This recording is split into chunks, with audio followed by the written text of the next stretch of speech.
तो चलिए रुक करते हैं हरियाणा की एक बड़ी खबर को लेकर। आपको बताएं कि विधानसभा चुनाव को लेकर जेजेपी का नया पोस्टर लॉन्च हो चुका है।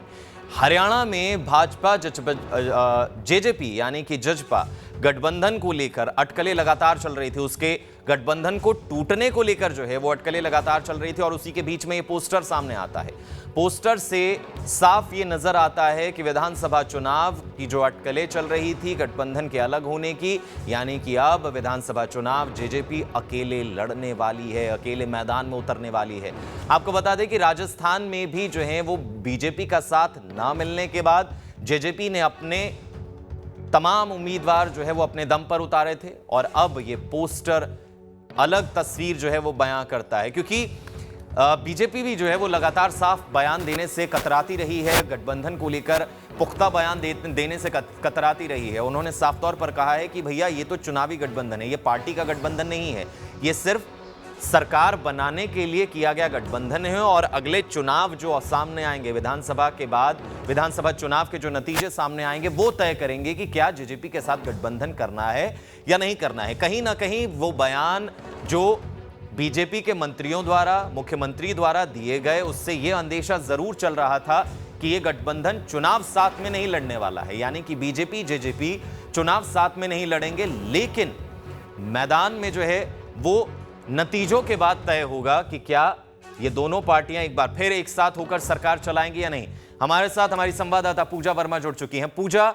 पोस्टर सामने आता है, दीवारों पर पोस्टर लगे हैं जिसमें यह तस्वीर साफ नजर आती है कि गठबंधन जो है वो नहीं होने वाला है, यानी कि जेजेपी जो है वो अकेले मैदान में उतरने वाली है। क्या कुछ तस्वीर आपके जहन में उतरती है इन पोस्टर्स को लेकर? बिल्कुल, देखो गौतम, अगर हम बात करें विधानसभा और लोकसभा चुनाव नजदीक है, ऐसे में बहुत सारे ऐसे संकेत सामने आएंगे जहां पर ये समीकरण हमें देखने को मिलेंगे कि कौन सी पार्टी का किसके साथ गठबंधन होगा या नहीं होगा, या सब इंडिपेंडेंट लड़ेंगे। और खासकर अगर बात की जाए हरियाणा में, तो गठबंधन जो है ये पोस्ट इलेक्शन हुआ था, यानी कि पोस्ट अलायंस से हम कह सकते हैं। उससे पहले जो भी चुनाव जेजेपी ने लड़ा उस वक्त सरकार के खिलाफ, यानी कि क्योंकि हरियाणा सरकार को 9 साल हो चुके हैं, जेजेपी बाद में जो है गठबंधन का हिस्सा बनी तो काफी उनके खिलाफ भी रहे और अब राजस्थान में भी जो है अकेले चुनाव लड़े गए। तो कहीं ना कहीं ये मान के देखा जा रहा है, क्योंकि जो समीकरण बन रहे हैं और जो ग्राउंड से रिपोर्ट सामने आ रही है वहां पर ये जरूर बताया जा रहा है कि दोनों के गठबंधन से खुश नहीं है हरियाणा की जनता, खासकर किसान, क्योंकि किसानों ने और युवाओं ने जो है वो जेजेपी को ये समझकर वोट किया था, ये समझ के सत्ता में लेकर आए थे कि एक तीसरे विकल्प के तौर पर काम आएंगे और उस तरह से काम भी करेंगे। लेकिन बहुत सारे ऐसे फैसले रहे हैं जिससे हरियाणा की जनता नाखुश रही है। ऐसे में कहीं ना कहीं ये समीकरण जो है जेजेपी भी देख रही है और बीजेपी भी देख रही है। तो बीजेपी अपनी ओर से जहाँ संगठन में बदलाव कर रही है और अलग अलग जो है समीकरण बनते नजर भी आ रहे हैं और चुनाव आते आते बहुत सारे समीकरण अभी बदलेंगे भी। लेकिन वहीं जेजेपी की अगर बात करें तो नए पोस्टर्स हमें देखने को मिले जेजेपी के दफ्तर में। सेक्टर 3 चंडीगढ़ स्थित नए पोस्टर जो बनाए गए हैं और अभी जो ये पोस्टर्स लगने शुरू भी हो गए हैं, जिसमें एक नई चीज देखने को मिली कि ताऊ देवीलाल के सपनों का हरियाणा, उनकी सरकार। तो इससे कहीं ना कहीं अंदाजा लगाया जा सकता है कि जिस तरीके से ताऊ देवीलाल चाहते थे सरकार या फिर किस तरह से बने हरियाणा में, तो कहीं ना कहीं बीजेपी का इससे लिंक जुड़ता नजर नहीं आया। भले एक आधा किसी का पोस्टर ही लगा देते या फोटो ही लगा देते, ये लोग एक्सपेक्ट कर रहे थे, लेकिन वहां पर ये दिखाया गया है कि इंडिपेंडेंट जो है जेजेपी पार्टी बना के रहेगी और अगले चुनावों में हो सकता है, क्योंकि अभी भी कोई स्पष्ट नहीं कर पाया है, ना ही जेजेपी ना ही बीजेपी, कि क्या ये गठबंधन दोबारा से होगा चुनावों के लिए। सबका ये कहना है कि जब तक सरकार चल रही है तब तक गठबंधन है, लेकिन उसके बाद होगा या ना होगा ये सवाल या निशान है। क्योंकि इससे पहले हमने देखा भी था गौतम, चौधरी वीरेंद्र सिंह का बयान बार बार आना, 15-20 दिन में जेजेपी बीजेपी का गठबंधन टूट जाएगा, और बहुत कटाक्ष भी हुए, लेकिन किसने स्पष्टीकरण नहीं दिया। ऐसे में ये पोस्टर सामने आना एक नई पॉसिबिलिटी को जन्म दे रहा है, जिसमें समीकरण बदलते हुए बीजेपी के कई जो है मंत्रियों द्वारा या कई नेताओं द्वारा कुछ बयान भी दिए गए थे और गठबंधन को लेकर उन्होंने जरूर जो है वो राहत की सांस ली होगी कि उन्हें लग रहा होगा कि गठबंधन नहीं हो रहा है तो मतलब उनकी सीट जो है, टिकट जो है वो बच गई है।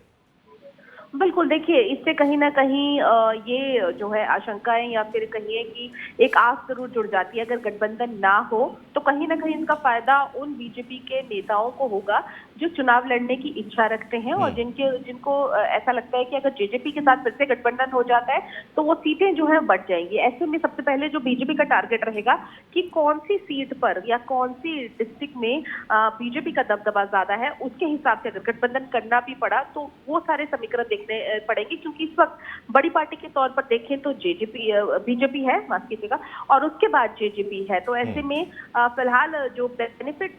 पॉइंट्स कहें वो बीजेपी के पास है, जेजेपी के अलावा, क्योंकि अभी 75% आरक्षण जो हाईकोर्ट ने जिसे खारिज किया है, वो भी एक नेगेटिव कहिए कि लेकर गए हैं युवाओं के लिए खासकर, क्योंकि जेजेपी के मैनिफेस्टो में सबसे ऊपर अगर प्राथमिकता के तौर पर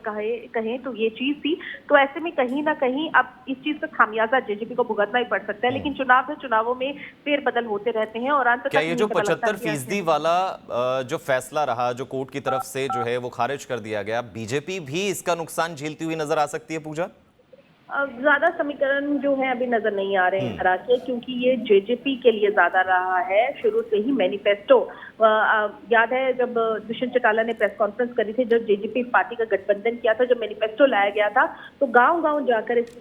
बात का जिक्र किया गया था कि 75% आरक्षण हम युवाओं को देंगे, हरियाणा के युवाओं को प्राइवेट नौकरियों में, क्योंकि यहाँ पे बेरोजगारी बहुत ज्यादा है। और ऐसे में बीजेपी की अगर बात करें तो बीजेपी को जो बैकफुट पे रहेगी वो रहेगी बेरोजगारी का मुद्दा, क्योंकि देश में सबसे नंबर 1 हरियाणा है बेरोजगारी में। और जो 75% आरक्षण की बात है वो बैकफुट पे रहेगी दुष्यंत चौटाला की पार्टी जेजेपी। तो ऐसे में दोनों को कुछ ना कुछ खामियाजा जरूर भुगतना पड़ेगा, और इस चीज का फायदा अगर कांग्रेस एक साथ होकर उठा सकती है तो जरूर उनके लिए एक बेनिफिशियल पॉइंट के तौर पर जरूर सामने आ सकता है। जी शुक्रिया पूजा तमाम जानकारी के लिए। तो ये तस्वीर जो है वो साफ तौर पर ये कहती है कि जेजेपी मैदान में अकेले उतरने वाली है। विधानसभा चुनाव में जो है वो जेजेपी अपने दम पर एक बार फिर से जो है वो खड़ी होने की कोशिश कर रही है और सपना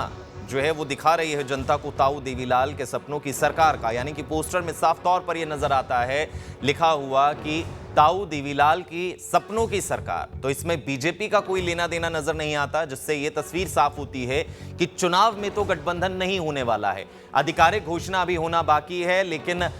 चुनाव के नतीजे आने के बाद क्या कुछ तस्वीर सामने आएगी उसके बारे में अभी कुछ कहना जो है वो जल्दबाजी हो सकता है, क्योंकि बीजेपी की अगर हम बात करें, कई बड़े मंत्री ये कह चुके हैं कि ये सिर्फ चुनावी गठबंधन है, पार्टियों का गठबंधन नहीं है। नतीजे जरूर तय कर सकते हैं कि आखिर आगे कैसे बढ़ना है।